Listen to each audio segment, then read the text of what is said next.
Hello everybody, welcome back to VibranSea. My name is Sam and today I wanted to share with you 10 tips that I learned moving to Maui in one carry-on suitcase. Yes, one. It was a journey to say the least. So I just wanted to let everyone know if you're somebody who is moving to a tropical destination or island, or you're someone who's just about to make a really impromptu on the fly move, this is definitely the video you want to watch. So a little bit about me. I moved to Maui a year ago with just my partner, one carry-on bag, and a lot of dreams for what this would turn into. And along the way, I learned a lot of lessons on moving, especially on the fly. So let's get started. Tip number one is that less is more. This should absolutely be your mantra if you are moving somewhere remote, like an island, or if you're moving on the fly and you aren't sure if this is your final destination. It is super important to pack only the essentials, and it should be less than you think. Because firstly, you can buy things when you move, and that's something I'll talk about later, but also it gets really expensive. People will get entire shipping containers or a ton of boxes and bags, and if you ever decide you want to move back, you don't have as much flexibility and it will take a lot more out of your pocket. So my number one tip, pack less. You can always get more things when you get there, or you might find out, like me, that less really is more for daily life too. So tip number two, it can sound like a downer at first, but it's really not meant that way, is that the reality is going to be different than your vision. Now, maybe this is just a me thing, but I think it's a pretty human ordeal to have these glittery dreams of what your new life is going to be once you move somewhere. But when you move, you're going to have those day-to-day realities. And just because you're living in a paradise, which this absolutely is, does not mean those are all going to go away. There's still money to be made, there's places to drive, there's errands to run, and some of those things are made more difficult living on a small island like Maui. For instance, things that took 10 minutes to do in Denver might take me an hour. The Costco here is like 40 minutes away from my house, which is by no means terrible, but it's more of a slog than just bopping over to Safeway back in Denver. So just something to keep in mind. I always just say, know that your reality is going to be different. Be prepared and enjoy what that turns out to be. So tip number three is there will be trade-offs. This goes hand in hand with tip number two. And again, this isn't meant to be negative, it's meant to be realistic. I think the most important thing you can do for yourself when moving is really think through what trade-offs you are willing to accept. It's just like a relationship. There's always going to be something that somebody might deem negative about a partner that somebody else is completely willing to take on because either it matches their needs or it's something that they don't mind working around. And it's the same way when you move to a place, even if it's as beautiful as this paradise where I live. So for me, some of the trade-offs have included what type of jobs I'm able to get. I went from teaching dance as my main mean of support to actually be working in the service industry, which I love. It's great money out here with tourism, and it's just really fun. I like getting to meet people. I like the hours. But for someone else, that might be a non-negotiable trade-off. So those are the kind of things you should really think about.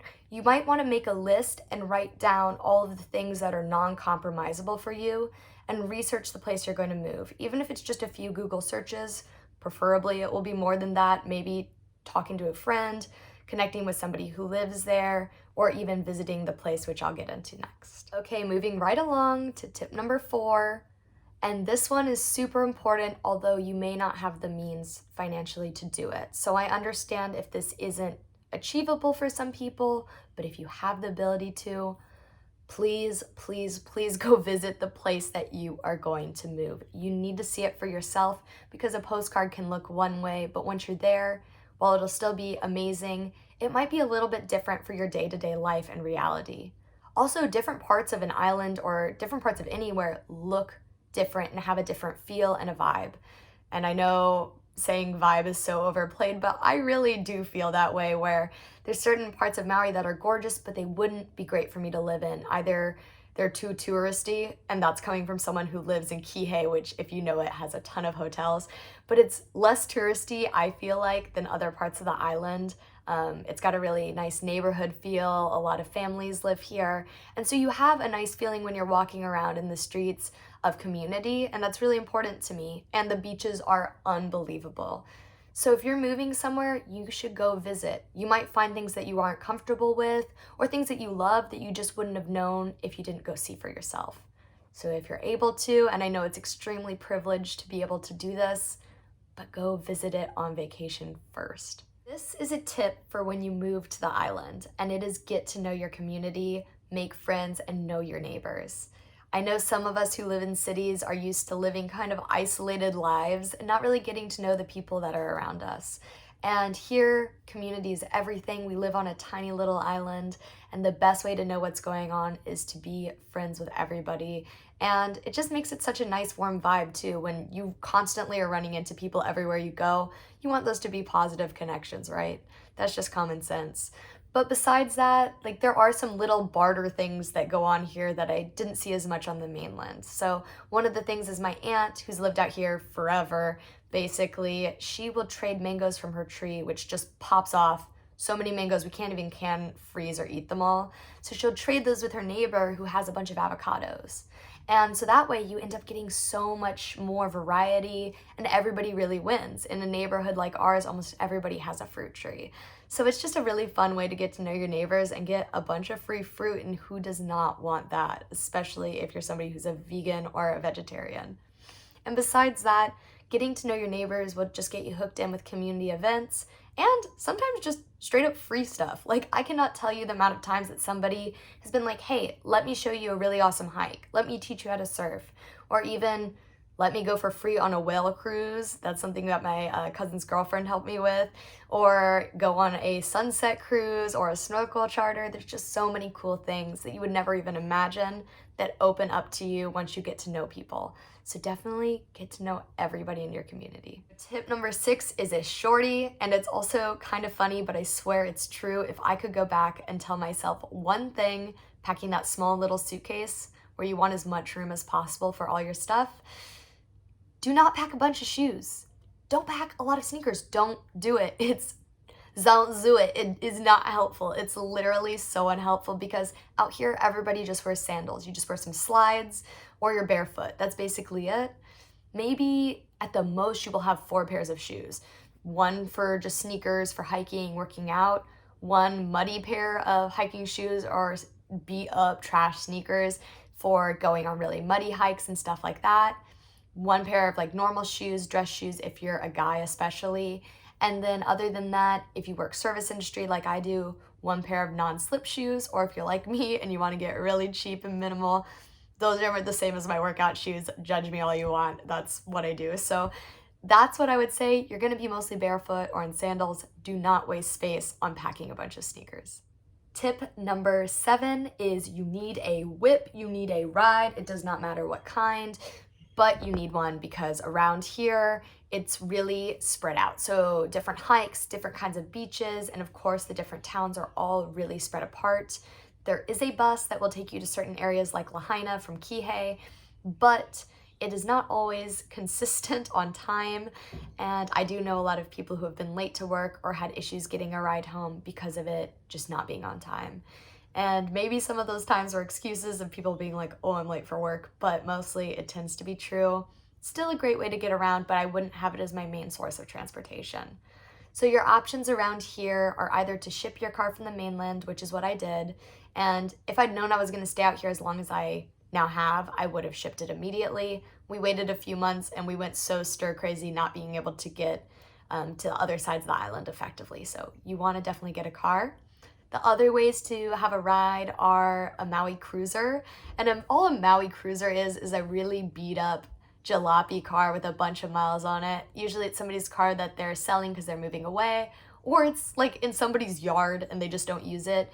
And you can find them for a few thousand to even as low as hundreds of dollars.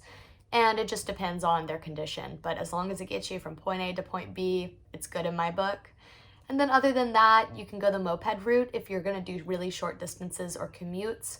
My boyfriend commutes to work on a moped. He loves it, but he definitely wouldn't recommend it for really far distances. It's just not very safe and it's not very fast. Tip number 8 is also for when you're on the island, and that is that secondhand stores and garage sales are your best friend. Moving here, you aren't gonna have a lot of stuff. You wanna furnish your apartment. What a great sustainable way to do it. These items are just a little bit loved, but who doesn't want extra love in their house? So I think it's a really great way to furnish your home. You get a lot of unique finds that you'd never find anywhere else. A lot of personally carved wood pieces that would cost literal thousands on the mainland that you can find for a fraction of the price out here. So I think that's a really great way to furnish your apartment. And often they're called going off island sales, and that's for people that are moving back to the mainland and they just want to offload a bunch of their stuff. So everything is super cheap and really cool. So check those out, look for them on Craigslist, or look for literal signs or just cardboard boxes with scrawled writing on the side of the road telling you which street to go up, and go check it out for yourself. Tip number 9 is about Ohanas. So I talked a little bit earlier about Ohanas, and of course, as we all know from Lilo and Stitch, Ohana means family.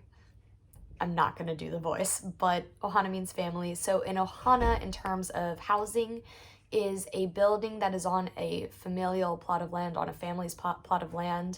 So there'll be the main house, and then there'll either be an attached Ohana or there'll be a separate Ohana. And technically, I guess the term for the ones that people are able to rent or sublease or sublet are nohanas.